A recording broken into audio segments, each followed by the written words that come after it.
Well, everybody, we're going to fish some native land in Utah today. A couple little ponds. There's a pond that's just got a little bit of ice off it, and we're going to try to fish in that little hole that's there.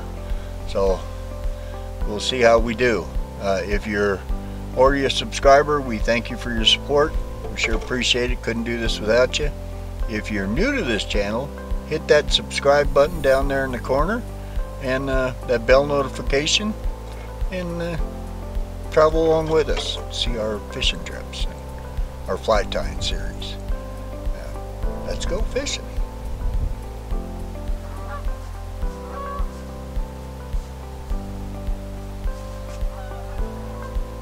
Is there a creek up here?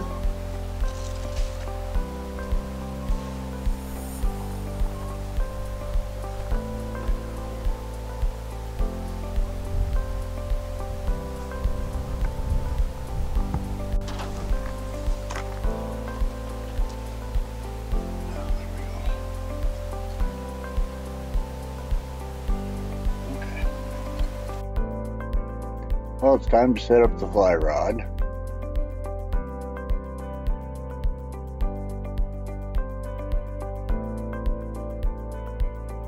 There we go, get through the eyelets. Now to pick the flies. I think I'm going to go with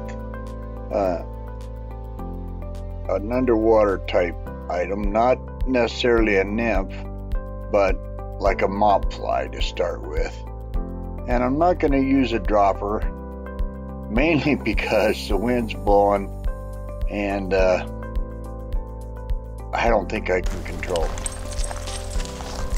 So here we go. Okay, as you can see, that lake's really frozen over, and we're headed to that little thawed out spot right there. We're going to try here.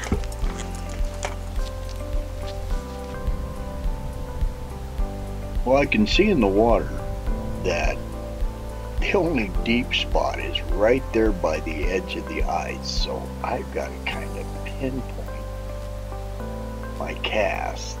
I either get it too far away from the edge and into the shallow water where there's no fish, because I can see the fish in there, but they're coming out just from the edge of the ice there. They're staying under there, and they're biting really shanty. If you watch right now, you'll see my indicator go down, and yeah, and I think they just put it in their mouths and then let go of it. I'm trying to hit just the edge of the ice there. There was another good strike, boy.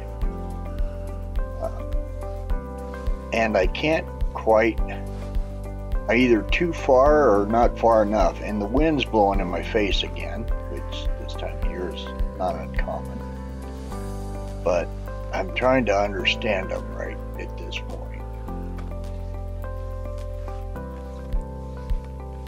So at this point, I've still got the mop fly on, and then just a couple casts later I change over to the disco dolly.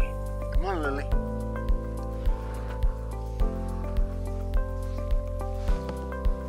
But the mop fly worked really well too.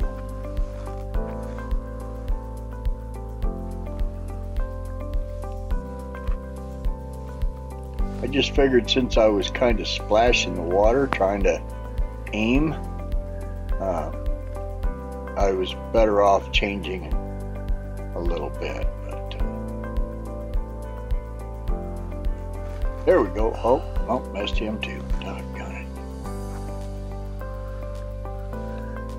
I don't know if they're just taking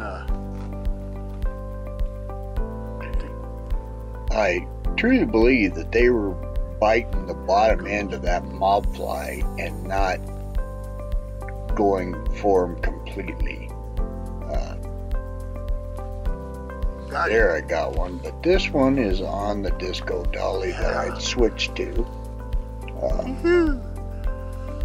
And it's all hooked, so there's no place for them to bite other than where I can hook them. Oh, I think I lost that one too. Yep, I did. Maybe that was on the mop fly. I don't remember for sure, but I'm pretty sure that was on the disco dolly. I think I'd switched right after that because I cast it over too far and hooked onto the ice and lost one of my mop flies. So I think I took the good strike too, instance at that time to switch over to the disco dolly. Yeah, this was pretty tough because if I cast it too far, I cast onto the ice, and then my hook grabbed the jagged parts of ice that were on top because it was half thawed, half, frozen. So too risky for me to walk out there and try to do anything because there's no way. I mean, I was stepping onto the side of the ice. I'd edge my way out a little bit in anticipation of fishing, and I'd step onto some ice, and then all of a sudden it'd go out from underneath me and I'd step down into a couple inches of water. So not a big deal, but it was just the idea that I know that ice was not worthy of walking on. If Lily, my dog, won't go out there, she knows something I don't. Well, there's one I got finally. I had a heck of a time hooking these guys. I don't know if I'm just getting slow in my old age, or I know in the winter time they're slow to bite. This trout, when I picked it up, was cold. So I know that water was freezing. Beautiful little trout. Look at that nice cheek plate. Yep, that beautiful rainbow cheek plate. Yeah, there's the disco dolly. There's a nice man, trout. That's a beautiful trout. Gosh darn. Oh, let's put him back in the water. He's so nice. cold. But that trout was so cold. So I know that they're not up to their speed. They're sluggish in their behavior. Right on. There he goes, swimming away, nice and healthy and happy.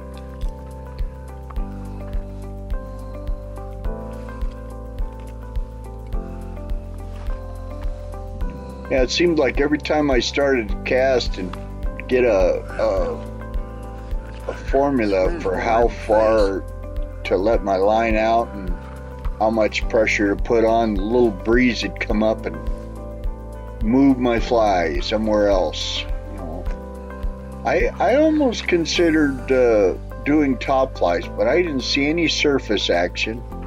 But now that I think about it, I'm going to go up there in about a week or so and try it again, see if it caught out just a little bit more. But now that I think about it, I wonder if they wouldn't strike a top fly. I didn't see any top action, but there was no bugs around. I mean, it's just too cold. I don't know where they're getting their food from. Maybe something's emerging, or they're just eating the larvae. There was a good strike.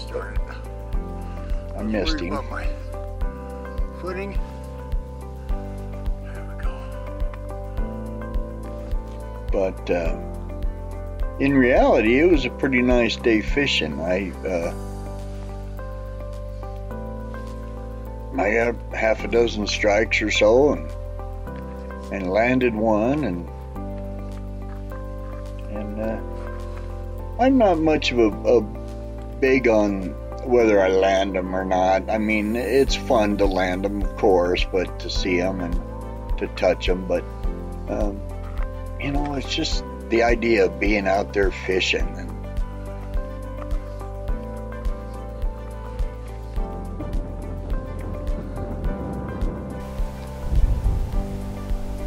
Hey everybody, thanks for watching. That's all we have for today. Remember to hit that subscribe button, that bell notification. Like and share our videos for us. We sure appreciate your support. Until next time, remember, life's a gift. Get outdoors. See you now. Bye.